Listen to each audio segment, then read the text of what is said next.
Hello dear students, this is Diksha Singh and I welcome you all to the channel Legal Shiksha by Diksha. आज इस chapter 3 को हम deal करने जा रहे हैं जिसका पार्ट 1 ऑलरेडी हम पहले कर चुके थे और ये हमारा पार्ट 2 है। पिछले सेशन में हमने सेक्शन 22 तक कंप्लीट कर लिया था और आज हम 23 से लेकर के जो हमारा 50 तक का प्रोविजन है वो कंप्लीट करेंगे। हालांकि जो आपके लास्ट सेक्शन है उनमें कई सारे सेक्शंस को रिपील कर दिया गया है, तो हम यहाँ पर जो लास्ट पार्ट है पटवारी, कानून गो, सदर कानून गो, ये जितने भी हमारे अथॉरिटीज हैं इनकी बात करेंगे। तो सेक्शन 23 से हम इस पार्ट को स्टार्ट करने जा रहे हैं। अब ध्यान रखिएगा, ये जो चैप्टर है काफी इंपॉर्टेंट है। मैं आपको पहले भी बता चुकी हूं कि अगर आपने इस चैप्टर को स्किप कर दिया तो आप जब तक अथॉरिटीज को नहीं जानेंगे कि कौन कौन सी अथॉरिटीज होती हैं, आप आगे के पार्ट को समझ नहीं पाएंगे। तो जो कंट्रोलिंग पावर है सेक्शन 23 उसकी बात करता है। तो यहाँ पर हम बेसिकली बात करेंगे जुडिशियल मैटर्स की, नॉन जुडिशियल मैटर्स की। तो सिंपली आपको ये ध्यान रखना है कि जब हम जुडिशियल मैटर्स की बात कर रहे हैं तो कहीं ना कहीं हम बोर्ड की, जो कोर्ट के अधिकारी हैं, हम उनकी बात करेंगे। तो सीधा सा एक, अगर मैं आपको ऊपर से बताऊं तो जुडिशियल मैटर अगर आपके सामने लिखा हो तो आपको बोर्ड ध्यान रखना है कि जो पावर, जितने भी मैटर्स कनेक्टेड है सेटलमेंट के साथ में, तो पावर किसके पास में होगी? बोर्ड के पास होगी। वहीं अगर यहां पावर हम बोल रहे हैं बोर्ड के पास होगी। अगर हम बोलें कि जो कंट्रोल है नॉन जुडिशियल पावर का, तो नॉन जुडिशियल मैटर्स जितने भी हैं जो रेवेन्यू के साथ कनेक्टेड हैं, ठीक है, सेटलमेंट की बात नहीं कर रहे हैं, रेवेन्यू की बात कर रहे हैं, तो फिर किसका काम है, किसके पास में कंट्रोलिंग पावर है? तो ये है आपका स्टेट गवर्नमेंट। सीधी सी बात, एक तरफ हमारे सामने आया जुडिशियल मैटर्स, पावर किसके पास में है? बोर्ड के पास। वहीं हम बोल रहे हैं नॉन जुडिशियल मैटर्स, पावर किसके पास है? स्टेट गवर्नमेंट के पास, जहां मामला रेवेन्यू से जुड़ा है। तो आपको पता है रेवेन्यू कलेक्ट करने का काम स्टेट गवर्नमेंट अपना जो अधिकारी बनाए हुए हैं, है ना, तो उस तरीके से आगे प्रोसेस चलता है। तो बस ये सिंपल सी बात है। अब आपसे ये पूछा जा सकता है, देखिए छोटी छोटी चीजें, जुडिशियल मैटर का जो एक्सप्रेशन है वो कहाँ यूज हुआ है, या फिर जुडिशियल मैटर का मतलब क्या है, ये कौन से सेक्शन में दिया हुआ है? तो आपको सेक्शन 23 याद रखना है। Judicial matters means a proceeding in which a revenue court और officer has to determine the rights and liabilities of the parties thereto and the proceeding in orders as well as appeal, revision, references in the case specified in the first schedule.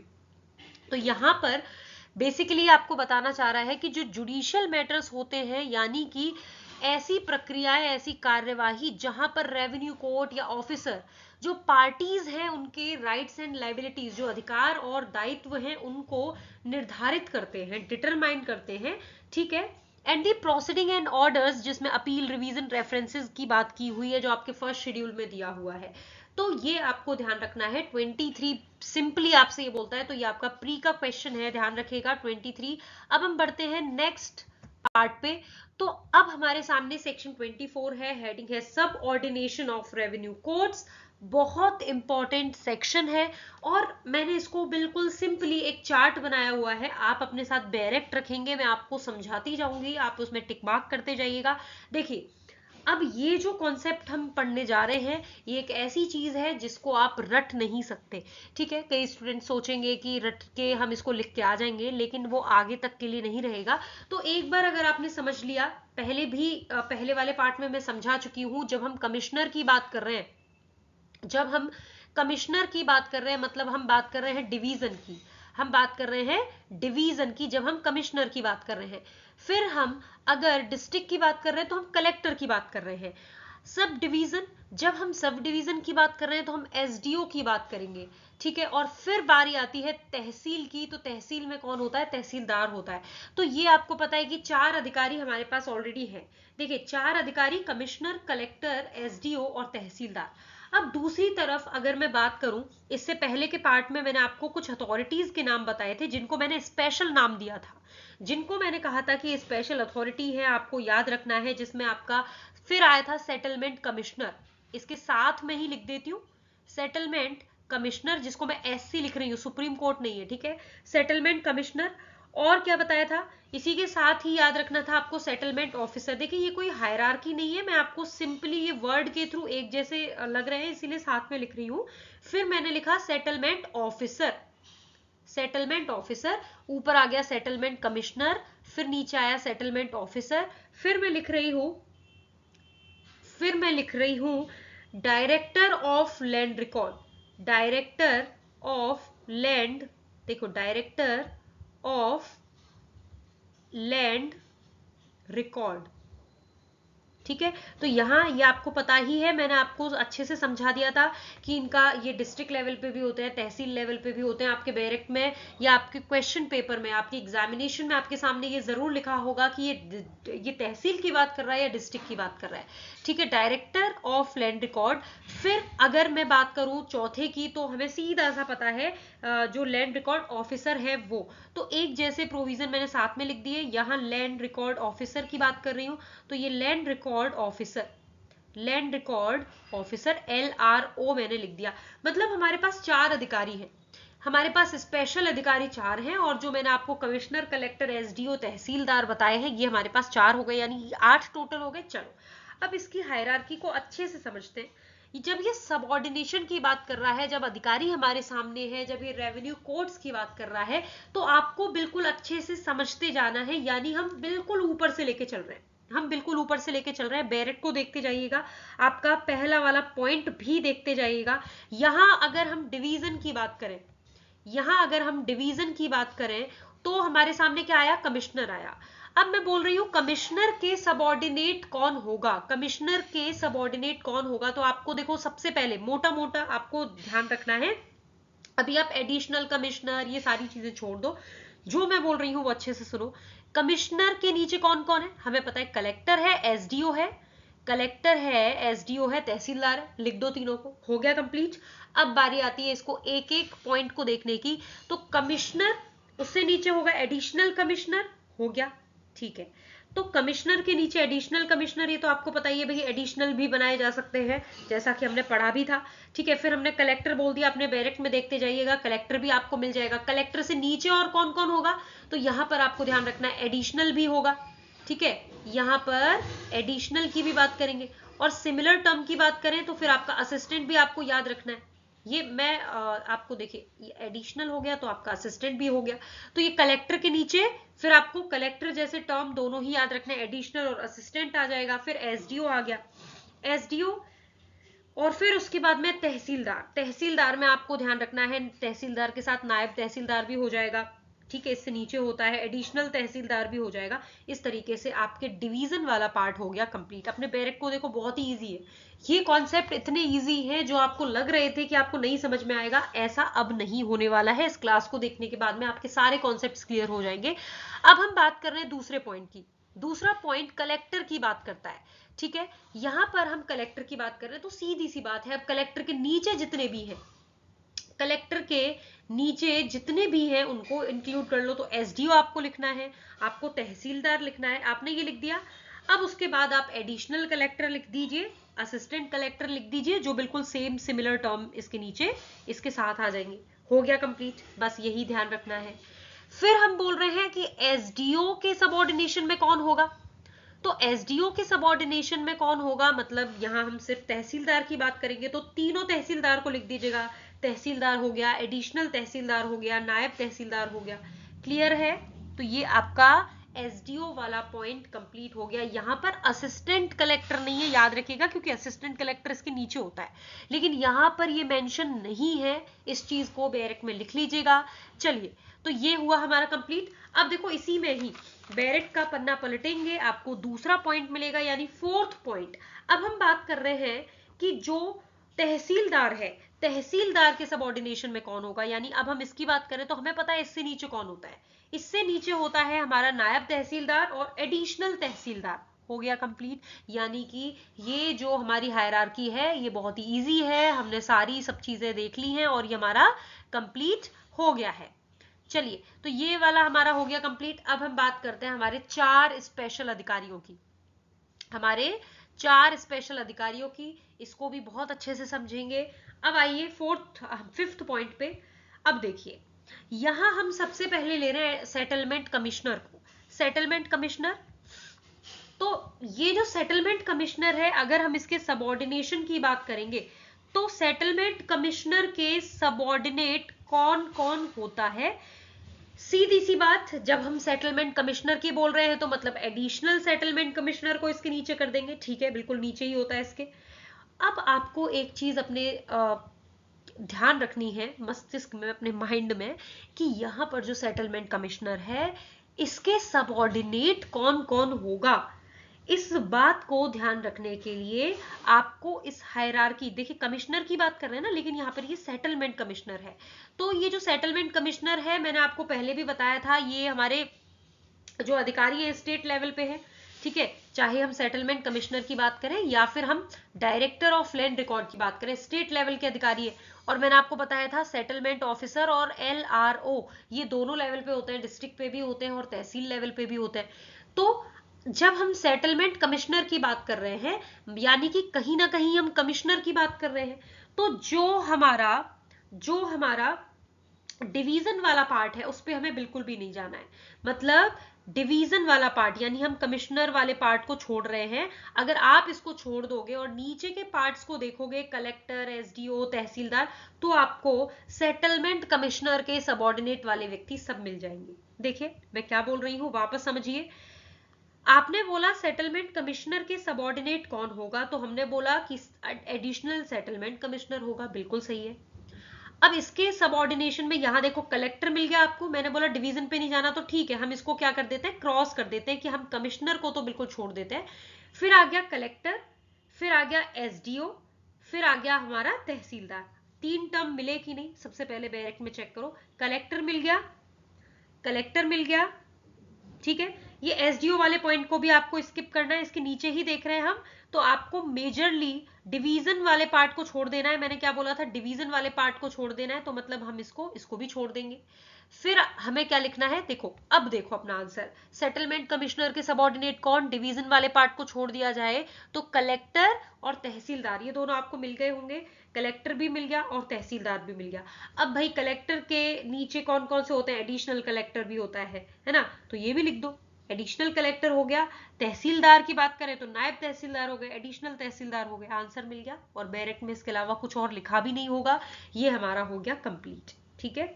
अब एक बार 6th point को छोड़ दो और आपके 7th point पे आओ, जिसमें हम स्टेट लेवल के अधिकारी की ही बात कर रहे हैं, यानी डायरेक्टर ऑफ लैंड रिकॉर्ड। तो डायरेक्टर ऑफ लैंड रिकॉर्ड आप देखेंगे तो इसके सबऑर्डिनेट कौन होगा, तो भाई इसमें एडिशनल और असिस्टेंट जोड़ दो, इसके जो एडिशनल और असिस्टेंट है वो जोड़ दो, यानी सिमिलर टर्म वाले आपने पहले लिख दिए।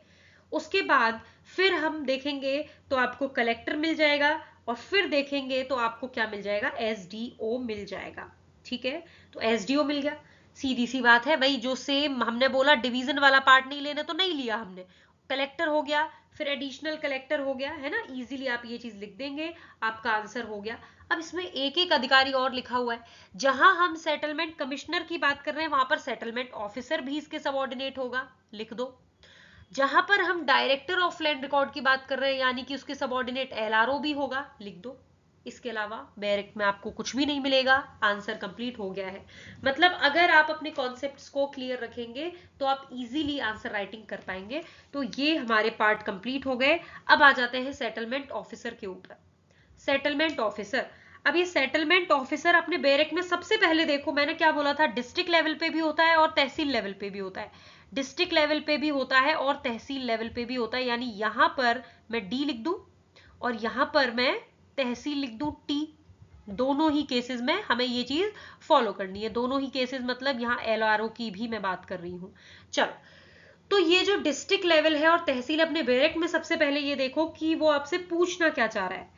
वो आपसे सेटलमेंट ऑफिसर पूछना चाह रहा है, लेकिन इन अ तहसील लिखा होगा, इन अ तहसील। वही लैंड रिकॉर्ड ऑफिसर भी देखेंगे तो लिखा होगा इन अ तहसील। तो सीधी सी बात है भाई, जब इसके सबऑर्डिनेट की बात कर रहे हो और तहसील की बात कर रहे हो तो इसके सबऑर्डिनेट कौन होंगे, तहसीलदार होगा, एडिशनल तहसीलदार होगा, नायब तहसीलदार होगा। कंप्लीट हो गया आपका ये पार्ट। इसके अलावा आपको कुछ भी नहीं करना है, सारे जितने भी ऑफिसर हैं वो अपॉइंट किए गए हैं, हायरार्की है उनकी, उसके सबऑर्डिनेशन में आपको बताने हैं। ठीक है, तो अब ये लास्ट पॉइंट बोलता है कि जितने भी अधिकारी हैं स्पेशली अपॉइंट किए गए हैं किसी लोकल एरिया में under chapter 7 shall subordinate to land record officer, जो 8 में है वो होंगे सेटलमेंट ऑफिसर के अंडर में, नॉर्मल सी बात है। चलो, तो ये आपका मेन जो पार्ट था वो सेक्शन 24 कंप्लीट हो गया है। अब नेक्स्ट पार्ट में बढ़ते हैं। नेक्स्ट है हमारा section 25, powers and duties of courts and officers. तो ये जो है बिल्कुल शॉर्ट में आपको याद रखना है। आपसे सबसे पहला सवाल पूछा जा सकता है कि जो पावर दे रखी है कोर्ट एंड ऑफिसर की, पावर एंड ड्यूटीज, वो कौन से सेक्शन में है। तो सबसे पहले सेक्शन याद रखेंगे।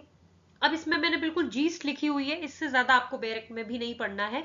देखिए, जितने भी ऑफिसर्स हैं जो अपने पावर और ड्यूटीज की जो हम बात कर रहे हैं वो किसके अकॉर्डिंग करेंगे, अंडर दिस एक्ट, जो उनको ये ड्यूटीज या पावर्स दी गई हैं उसके अकॉर्डिंग। मतलब ये हमारा लैंड रेवेन्यू एक्ट के अकॉर्डिंग, राजस्थान टेनेंसी एक्ट के अकॉर्डिंग, या फिर किसी अदर लॉ में अगर इस तरीके का कोई प्रावधान दिया हुआ है तो उसके अकॉर्डिंग अपने कर्तव्य पूरे करेंगे।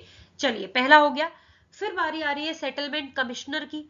तो settlement commissioner shall be in charge of all settlement related matters through out the state. हम बोल रहे हैं स्टेट का अधिकारी है, स्टेट लेवल का है, तो जो भी मैटर्स हैं सेटलमेंट से रिलेटेड। और यहाँ जो हम लैंड रिकॉर्ड की बात कर रहे हैं, डायरेक्टर है, तो सीधी सी बात है कि भैया जो भी मामले हैं सर्वे और प्रिपरेशन से रिलेटेड, क्या बना रहा है ये, मेंटेनेंस ऑफ लैंड रिकॉर्ड। तो ये तो नाम से ही पता चल रहा है, बस इतना ही आपको इसमें याद रखना है। बाकी आपका हेडिंग इंपॉर्टेंट है section 25, powers and duties of court and officers. चलिए नेक्स्ट सेक्शन पे चलते हैं। Section 26, additional powers of court and officers. Additional powers की बात कर रहा है कि भैया हमने पहले पावर तो पढ़ ली है लेकिन इनके पास में भी एडिशनल पावर होगी। किस किस की पावर हो सकती है, यानी अपनी पावर तो है ही है, साथ में और कौन कौन सी पावर हो सकती है। तो यहां पर पिछले सेक्शन में हमने एक हायरार्की देखी थी जिसमें हमने ऊपर लिखा था कमिश्नर, हमने ऊपर लिखा था कमिश्नर, तो CM लिख देती हूँ, यहां हो गया कमिश्नर। फिर उसके नीचे आया था हमारा डिस्ट्रिक्ट लेवल पे कलेक्टर, डिस्ट्रिक्ट लेवल पे कलेक्टर। फिर उसके नीचे आया हमारा भैया SDO, ठीक है, SDO, SD और O, चलो ठीक है। फिर उसके बाद हमारा असिस्टेंट कलेक्टर होता है। तो यहां पर आपको डिटेल पूरा है ना एक्सप्लेन करके जो मैं लिख रही हूं इसको बना लीजिएगा साइड में और यही लिख लीजिएगा। यहां पर हमारा आ गया असिस्टेंट कलेक्टर, ये इसलिए लिख रही हूं क्योंकि ये अपने काम आएगा यहाँ पे, जो अभी हम इसको समझेंगे उसमें काम आएगा असिस्टेंट कलेक्टर। ठीक है, बिल्कुल छोटा सा लिख दिया है। उसके बाद में यहां पर लिख रही हूं T, यानी तहसीलदार। ठीक है, और तहसीलदार के नीचे होता है नायब तहसीलदार, आपको पता ही है, आपसे ज्यादा इंटेलिजेंट तो कोई है नहीं। चलिए, तो ये हमारा हायरार्की मैंने साइड में लिख दी है। अब समझते हैं। तो जो स्टेट गवर्नमेंट है, सीधी सी बात है कि स्टेट गवर्नमेंट ही पावर कन्फर कर रहा है by notification in the official gazette. अब समझिए, अभी तक हम क्या कर रहे थे, अभी तक हम ऊपर से नीचे चल रहे थे। मैं क्या बोलना चाह रही हूं, अभी तक हम देख रहे थे कमिश्नर की पावर, नीचे उसके सबऑर्डिनेशन में कौन होगा, फिर उसके सबऑर्डिनेशन, फिर उसके सबऑर्डिनेशन। अब हम बोल रहे हैं कि एडिशनल पावर क्या होगी। तो अब आपको इस वाले सेक्शन में नीचे से ऊपर चलना है। क्या करना है, नीचे से ऊपर चलना है। नीचे से ऊपर चलेंगे तो भैया तहसीलदार, नायब तहसीलदार की अगर हम बात करें, या फिर ऊपर हम SDO कलेक्टर की बात करें, फिर कलेक्टर से ऊपर हम कमिश्नर की बात करें, इस तरीके से हमें चलना है, इस डायरेक्शन में हमें चलना है। तो देखिए, नायब तहसीलदार को सारी शक्तियां होंगी किसकी, तहसीलदार की। मैंने क्या बोला था कि नीचे से ऊपर चलना है, मतलब तहसीलदार के नीचे होता है हमारा NT, लिख सकती हूँ, नायब तहसीलदार। यस, नायब तहसीलदार को सारी शक्तियां होंगी तहसीलदार की। क्लियर, पहला पॉइंट हो गया कंप्लीट। अब आते हैं दूसरे पे। देखिए, डायरेक्ट अपना देखते चलिएगा, आपको सब कुछ मिल जाएगा। फिर जब आप तहसीलदार पे आ रहे हो तो तहसीलदार को सारी शक्तियां किसकी होंगी, असिस्टेंट कलेक्टर की होंगी। तहसीलदार को सारी शक्तियां असिस्टेंट कलेक्टर की होंगी। बिल्कुल हो गया, मिल गया होगा और समझ में भी आ गया होगा। फिर असिस्टेंट कलेक्टर को देखो, अब समझना, यहां पर असिस्टेंट कलेक्टर को SDO की पावर है। असिस्टेंट कलेक्टर को किसकी पावर है, SDO की पावर है। मिल गया। और SDO से ऊपर कलेक्टर है, तो ये दोनों आपको लिख देने हैं। कलेक्टर की पावर है और SDO की पावर है, दो हो गए। अब इसके साथ ही जो अपने छोटे वाले अधिकारी थे, जो स्पेशल अधिकारी में जो छोटे वाले थे, यानी कि लैंड रिकॉर्ड ऑफिसर और सेटलमेंट ऑफिसर की भी पावर होगी, साथ में लिख लेना, +4 कर देना। यानी जब हम एडिशनल कलेक्टर की पावर देख रहे हैं तो वहां पर +4 कर देना। और असिस्टेंट कलेक्टर के ऊपर हो गया एसडीओ की पावर, इसको होगी, कलेक्टर की पावर होगी, +2 जो हमारे अधिकारी हैं जो डिस्ट्रिक्ट लेवल के हैं, क्योंकि हम किसकी बात कर रहे हैं, कलेक्टर की बात कर रहे हैं, ठीक है। तो ये जो 2 अधिकारी हैं हमारे लैंड रिकॉर्ड ऑफिसर और सेटलमेंट ऑफिसर, उन दोनों को भी आप इसमें लिख देंगे। चलिए, हो गया, कंप्लीट हुआ। अब भाई हमने जब असिस्टेंट कलेक्टर की बात कर ली है तो नेक्स्ट आता है एसडीओ। एसडीओ को किसकी पावर होगी, तो एसडीओ को पावर होगी किसकी, ऊपर आता है कलेक्टर, मिल गया होगा बैरक में कलेक्टर, और साथ में ही अपने वो दोनों अधिकारी चलते रहेंगे। वो दोनों अधिकारी कौन से, लैंड रिकॉर्ड ऑफिसर और सेटलमेंट ऑफिसर, साथ में कलेक्टर के, एंड नहीं है और है या है ना, ठीक है। तो ये कंप्लीट हुआ। अब जब एसडीओ कंप्लीट हो गया है तो नेक्स्ट आता है कलेक्टर। कलेक्टर को किसकी पावर होगी, तो कलेक्टर को होगी सेटलमेंट ऑफिसर की पावर। कलेक्टर डिस्ट्रिक्ट में होता है, सेटलमेंट ऑफिसर की पावर इसको होगी, सेटलमेंट ऑफिसर हमारा ये भी डिस्ट्रिक्ट में भी होता है, तो सेटलमेंट ऑफिसर की पावर होगी। चलिए, तो ये जो कलेक्टर है, 1 मिनट, अभी हमने एसडीओ की बात कर ली, तो एसडीओ को किसकी पावर है, कलेक्टर की है, बाकी आपने दोनों साथ में लिख दिए। अब सीधे पहुंच जाइए कलेक्टर पे। कलेक्टर को किसकी पावर होगी, सेटलमेंट ऑफिसर की पावर होगी, जो डिस्ट्रिक्ट लेवल का हो गया। चलिए, ये हो गया। अब पहले आ जाओ कमिश्नर के ऊपर। कमिश्नर को किसकी पावर होगी, तो भैया जो हमारे बड़े वाले स्पेशल अधिकारी हैं उन दोनों की पावर होगी, अच्छे से समझना है। सेटलमेंट ये कमिश्नर है, इसको किसकी पावर होगी, तो जो स्पेशल अधिकारी हैं हमारे दोनों, सेटलमेंट कमिश्नर और डायरेक्टर ऑफ लैंड रिकॉर्ड्स, उनकी पावर होगी। तो मतलब इस हायरार्की के अकॉर्डिंग हमने सब कुछ पढ़ लिया। अब देखिएगा बीच में यहां पर आपको जो 2 अधिकारी हैं वो भी मिल जाएंगे लिखे हुए। सेटलमेंट कमिश्नर मिल गया। सेटलमेंट कमिश्नर को किसकी पावर, तो भाई सेटलमेंट कमिश्नर यानी हम स्पेशल ऑफिसर की बात कर रहे हैं, तो दूसरा स्पेशल ऑफिसर स्टेट का कौन सा है, डायरेक्टर ऑफ लैंड रिकॉर्ड, तो उसको उसकी पावर होगी। हो गया कंप्लीट, ठीक है। चलिए, अब बारी आती है land record officer on land record officer और सेटलमेंट कमिश्नर। अब हम ये छोटे वाले स्पेशल अधिकारियों की बात कर रहे हैं, तो इसको किसकी पावर होगी भैया, इसको एसडीओ की, असिस्टेंट कलेक्टर और कलेक्टर की भी पावर होगी। तो इनको आपको बराबर एक दूसरे के साथ अटैच कर लेना है। जब हमने बोला असिस्टेंट कलेक्टर तो हमने बोला कि एसडीओ और जो बाकी के अधिकारी थे उनकी, जब हमने बोला लैंड रिकॉर्ड ऑफिसर या सेटलमेंट ऑफिसर तो फिर एसडीओ और असिस्टेंट कलेक्टर, मतलब एक दूसरे की पावर इनको हो सकती है। उम्मीद है क्लियर हो गया होगा। थोड़ा सा बैठ करके अच्छे से पढ़ने की जरूरत है, हायरार्की को अपने बैरक में लिखने की जरूरत है, इजीली आप इसको समझ पाएंगे।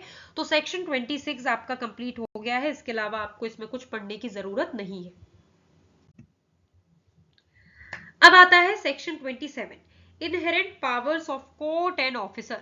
इनहेरेंट पावर क्या होती है, inherent power of court and officer, तो इनहेरेंट पावर यानी हम जिसे बोलते हैं अंतर्निहित शक्ति, जो ऑलरेडी पहले से ही पावर पहले से ही अंतर्निहित है, उसमें ऑलरेडी वेस्ट करती है, ठीक है। तो इनहेरेंट पावर जैसा कि आपको पता होगा सीपीसी में भी दे रखी है, सीआरपीसी में भी दे रखी है, एविडेंस एक्ट में भी दी हुई है। तो ये मेरा सवाल आपसे है, आपको कमेंट सेक्शन में जरूर बताना है कि जो इनहेरेंट पावर है, चाहे हम सीपीसी की बात करें, सीआरपीसी की करें या एविडेंस की करें, कौन से सेक्शन में इनहेरेंट पावर दे रखी है। चलिए, तो यहां पर inherent power of court and officer आप देखेंगे, वही आपको 1 2 3 4 इस तरीके से F तक आपके पॉइंट दिए हुए हैं। अब यहां पर समझिए, वापस देखिए, 3 सेक्शन है जो आपको कंफ्यूज कर सकते हैं। सबसे पहले में हमने सबऑर्डिनेट देखा, बहुत ही इजी था। उसके बाद में हमने बोला कि इनकी हम पावर की बात कर रहे हैं, एडिशनल पावर की बात कर रहे हैं, तो मैंने बोला नीचे से ऊपर चलना है जब हम इनको पावर दे रहे हैं। अब यहां पर आपको समझना है, जब हम इनहेरेंट पावर की बात कर रहे हैं तो कमिश्नर के पास जितनी भी शक्तियां सेक्शन 26 में हमने बोला जी वाले पॉइंट में, तो फटाफट से सेक्शन 26 को जी वाले पॉइंट को निकालेंगे कि कमिश्नर को किस किस की पावर थी, जो स्पेशल अधिकारी थे बड़े, उनकी पावर थी, हमने बोला सेटलमेंट कमिश्नर की, डायरेक्टर ऑफ लैंड रिकॉर्ड वाले की पावर होगी। तो भाई ये बोलता है कि कमिश्नर के पास कौन कौन सी पावर दी जा सकती है, तो क्लॉज जी ऑफ 26 सेक्शन की पावर होगी, यानी वो दोनों ही अधिकारी। तो यहां पर कमिश्नर के पास जो दो स्पेशल अधिकारी हैं उनकी पावर है, ठीक है। तो दो स्पेशल अधिकारी हो गए बड़े बड़े स्टेट लेवल के, ठीक है, हमने लिख लिया। और साथ में ही ध्यान रखना है लैंड रिकॉर्ड ऑफिसर एंड जितने भी सबऑर्डिनेट हैं उनकी पावर होगी। तो जो स्पेशल अधिकारी हैं ये सारे इसमें आ गए, ठीक है। जो जितने भी हमारे अधिकारी हैं स्पेशल वो आ गए हैं। तो लैंड रिकॉर्ड ऑफिसर के सबऑर्डिनेट जितने भी अधिकारी हैं वो इसके उसकी जितनी भी शक्तियां हैं वो हमारे कमिश्नर को होगी। चलिए अब दूसरा पॉइंट है RAA, रेवेन्यू अपीलेट अथॉरिटी को जितनी भी पावर कलेक्टर की है, SDO की है, असिस्टेंट कलेक्टर की है, तहसीलदार की है, वो सारी पावर होगी। यानी आपको इसको ध्यान रखना है कि देखिए कमिश्नर, सबसे पहला पॉइंट अगर हम देखें, कमिश्नर के ऊपर कोई भी नहीं है, कमिश्नर के ऊपर कोई भी नहीं है, तो इसको सारी जो पावर है वो स्पेशल अधिकारियों वाली पावर दी हुई है। चलो फिर हमने बोला कलेक्टर, तो कलेक्टर के नीचे जितने भी हैं, SDO हो गए, तहसीलदार हो गया, SDO हो गए, तहसीलदार हो गया, कलेक्टर हो गया। ये बात कर रहा है कि जो RAA है, रेवेन्यू अपीलेट अथॉरिटी जो है उसको ये सारी पावर होगी, RA और A, RA और A। तो कौन कौन सी पावर, कलेक्टर, SDO और तहसीलदार। इजीली समझ में आ गया होगा, इसमें असिस्टेंट कलेक्टर भी आपको जोड़ देना है। फिर हम बोल रहे हैं कि जो कलेक्टर है उसको SDO की पावर होगी। बिल्कुल इजी है, अगर आपने हायरार्की अच्छे से याद कर ली है तो आपको बिल्कुल समझ में आ जाएगा। SDO हो गया, तहसीलदार हो गया, असिस्टेंट कलेक्टर हो गया, ये तीनों इसमें आ गए। फिर आता है असिस्टेंट कलेक्टर जो हमारा इधर नीचे होता है, assistant collector, assistant collector. Assistant collector से नीचे कौन है, तहसीलदार है, तो सीधा सा ये हो गया। असिस्टेंट कलेक्टर को सारे तहसीलदार, नायब तहसीलदार की पावर होगी। फिर SDO की बात करें तो SDO से नीचे कौन रहा, कलेक्टर। देखिए SDO से नीचे असिस्टेंट कलेक्टर और तहसीलदार, नायब तहसीलदार भी आ जाएगा। चलिए अब तहसीलदार से नीचे कौन होगा, नायब तहसीलदार होगा। क्लियर है, उम्मीद है सब समझ में आ गया होगा। तो लैंड रिकॉर्ड, लास्ट पॉइंट है, land record officer, settlement officer shall have all power of tehsildar, naib tehsildar, क्योंकि हम इनकी बात कर रहे हैं तहसील के अंदर, हम इनकी बात कर रहे हैं लैंड रिकॉर्ड ऑफिसर और सेटलमेंट ऑफिसर की, कि एक तहसील के अंदर अगर ये है तो इनको सारी पावर होंगी तहसीलदार और नायब तहसीलदार की। तो ये हमारा सेक्शन 27 तक कंप्लीट हो गया है, जो कि सबसे टफेस्ट पार्ट था। चलिए तो उसके बाद 28, 29 आप स्किप कर सकते हो। 29 नॉर्मल बात करता है कि जब कोई ऑफिसर टेम्परेरीली एब्सेंट है तो उसकी ड्यूटी कौन परफॉर्म करेगा।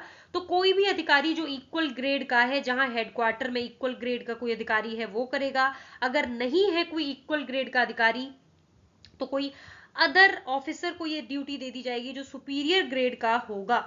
लेकिन अगर कोई सुपीरियर ग्रेड का ऑफिसर भी नहीं है तो कोई भी इंफीरियर ग्रेड का जो अधिकारी है वो इस तरीके से यहां पर दिया हुआ है। मान लीजिए कोई भी नहीं है तो CMO, chief ministerial officer, official आपको याद रखना है। तो ये 29 हो गया। 28 ऐसा कुछ वो है नहीं, आप पढ़ लीजिएगा। तो किस तरीके से जो अस्थायी रूप से रिक्तियां हैं उनको किस तरीके से भरेंगे, तो जो आने वाले सक्सीडिंग वाला जो पॉइंट है जो हम CRPC में भी पढ़ते हैं वही दिया हुआ है। अब आ जाइए फटाफट से पटवारी कानून को एंड इंस्पेक्टर्स, जो हमारा पार्ट D है वो हम पढ़ने जा रहे हैं। तो ये जो है आपका ये पार्ट, सबसे पहले याद रखना है पटवारी, ठीक है। आपकी हेडिंग पटवारी की है, तो ये पटवारी क्या होता है, एक अगर हम इसका ओवरव्यू लें तो आपको समझ में आ जाएगा इजीली कि भाई पटवारी को कौन अपॉइंट करता है। हमें पता है कलेक्टर अपॉइंट करता है। किसी भी पटवारी को जब अपॉइंटमेंट की बात आती है तो कलेक्टर करता है। और हमें ये भी पता है कि जो विलेज है उसको डिवाइड कर दिया जाता है। गांव को पटवार सर्कल में डिवाइड कर दिया जाता है, और पटवार सर्कल में भी जो पटवार सर्कल है उसको हलकों में डिवाइड कर दिया जाता है। हलके जिसको हम कहते हैं, अभी हम इसको पढ़ेंगे। तो जो पटवार सर्कल हलके में डिवाइड कर दिया जाता है और फिर उसको भी, हलकों को भी डिवाइड कर दिया जाता है। और लैंड रिकॉर्ड इंस्पेक्टर सर्कल के रूप में, इंस्पेक्शन सर्कल के रूप में, इंस्पेक्शन सर्कल आपको मिल जाएगा, सब कुछ यही लिखा हुआ है आपके बैरक में, ठीक है। तो इसको भी फर्दर डिवाइड कर दिया जाता है। तो सबसे पहले शुरुआत हमने करी है पटवारी से, यानी गांव को हमने डिवाइड किया हलकों में, पटवारी सर्किल में, तो उधर हमने इंचार्ज बना दिया पटवारी को। अब भाई पटवारी के ऊपर भी बहुत सारे काम है, तो उसको भी हमने फर्दर डिवाइड कर दिया, पटवार सर्कल को भी फर्दर डिवाइड कर देंगे, ठीक है। तो जब पटवार सर्कल को हमने LRIC में डिवाइड किया, यानी लैंड रिकॉर्ड इंस्पेक्शन सर्कल में, तो उसका इंचार्ज किसको बनाएंगे, उसका इंचार्ज बनाएंगे गिरदावर कानून गो को, गिरदावर कानून गो को। तो जो बोल रही हूं अच्छे से सुनते जाइएगा। तो इस तरीके से ये हमें थोड़ा थोड़ा याद रखना है। अब हम बात करते हैं सेक्शन 30 की, formation and alteration of patwari circle. तो director of land record, director of land record कौन सा अधिकारी है, स्टेट लेवल का, director of land record with previous sanction of state government, याद रखना इंपॉर्टेंट है, with previous sanction of state government. ये क्या कर सकता है, time to time arrange the village of each district in patwari circle. ये पटवारी सर्कल की बात अगर आपसे पूछी जाए कि भाई ये अरेंज कौन करेगा, कैसे करेगा, तो director of land record with previous sanction of state government. तो ये ऑल्टर कर सकता है, लिमिट वगैरह बता सकता है। ये आपका सेक्शन 30 कंप्लीट हुआ।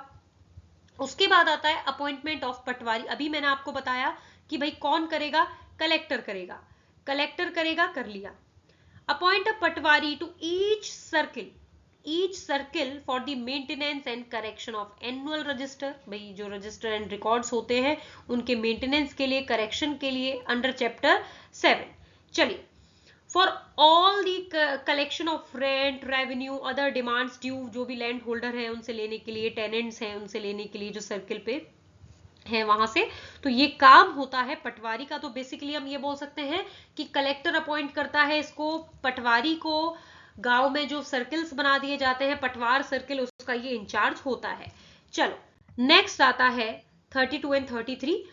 Section 32 is about formation and alteration of land record inspection circle. मैंने अभी क्या बोला कि जैसे ही पटवारी सर्किल बना दिया जाते हैं, उनको फर्दर डिवाइड कर दिया जाता है, उनको भी डिवाइड कर दिया जाता है लैंड रिकॉर्ड इंस्पेक्शन सर्किल में। अब सीधी सी बात है, पटवारी के पास इतना सारा काम है तो किसी ना किसी को तो और ये इंचार्ज बनाया जाएगा।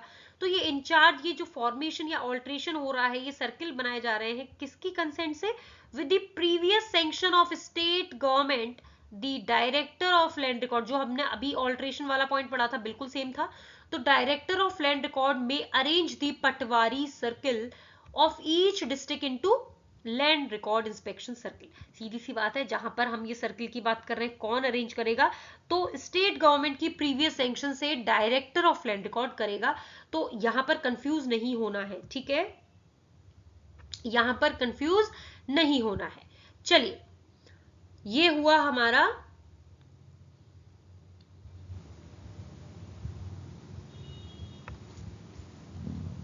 फॉर्मेशन ऑल्ट्रेशन वाले में, आपका डायरेक्टर ऑफ लैंड रिकॉर्ड हो जाएगा।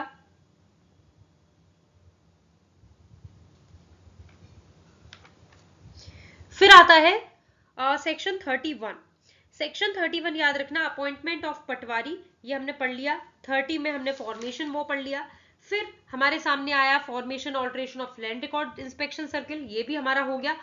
अब बारी आती है अपॉइंटमेंट ऑफ गिरदावर कानून को। मैंने अभी क्या बोला था कि जो हमारे ये ऊपर बनाए गए हैं, फर्दर डिवाइड किया गया पटवारी सर्किल को into land record inspection circle, तो उसका जो इंचार्ज बनाया जाएगा वो हमारे गिरदावर कानून को बनाया जाएगा, ठीक है।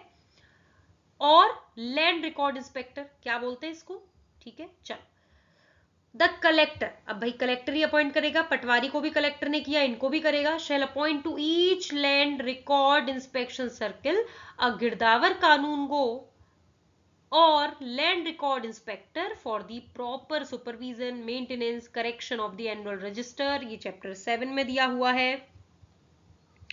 चलिए, तो यहां तक हमारा हो गया।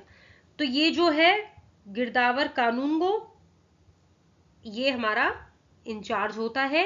पटवारी सर्किल को हमने फर्दर डिवाइड किया लैंड रिकॉर्ड इंस्पेक्शन सर्किल में, उसका इंचार्ज हमारा गिरदावर कानून गो होता है, जिसको लैंड रिकॉर्ड इंस्पेक्टर का भी इन्होंने यहां पर बताया हुआ है।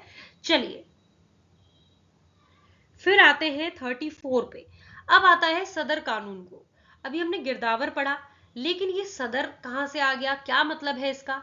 तो ये ध्यान रखना, इसको अपॉइंट कौन करेगा? डायरेक्टर ऑफ लैंड रिकॉर्ड करेगा। इसको अपॉइंट कौन करेगा? अगर आपसे पूछ लिया जाए और भूल भी जाओ, क्योंकि इतना सारा सिलेबस होगा तो कहीं ना कहीं कंफ्यूजन होगा, तो ये जो है सदर, सदर मतलब सरदार से याद रख लेना इसको, सरदार होगा ये। किसके ऊपर सरदार बना बैठा होगा? ये देखिए डिस्ट्रिक्ट लेवल का है, ये डिस्ट्रिक्ट लेवल का है, तो ये दोनों का सरदार रहेगा। दोनों का सरदार मतलब किसका? अभी पढ़ेंगे, पता चल जाएगा आपको। तो ये दोनों का मतलब अभी हमने जो पिछला पढ़ा है गिरदावर कानून गो, और हमने एक इंस्पेक्टर पढ़ा, उनका ये सरदार होगा। सबसे पहली चीज कौन अपॉइंट करेगा? डायरेक्टर ऑफ लैंड रिकॉर्ड इसको अपॉइंट करेगा, डिस्ट्रिक्ट लेवल का है। चलिए, तो ये बात भी कंप्लीट हो गई। अगर फिर भी भूल जाओ तो दीक्षा सिंह से याद रख लेना, डायरेक्टर और सदर, ठीक है? तो डीएस से याद रख लेना, ये इसको अपॉइंट करेगा। shall appoint one or more सदर कानून गो in each district to supervise the work of, ध्यान रखना किसके लिए बनाया जा रहा है? गिरदावर कानून गो और लैंड रिकॉर्ड इंस्पेक्टर जो बनाए गए हैं, और जो पटवारी है हमारा, ये एक ही है। तो ये जो है हमारा patwari and patwari to perform such other duties as state government में प्रिस्क्राइब। तो यहां पर इसके काम की निगरानी रखने के लिए ये बनाया गया है।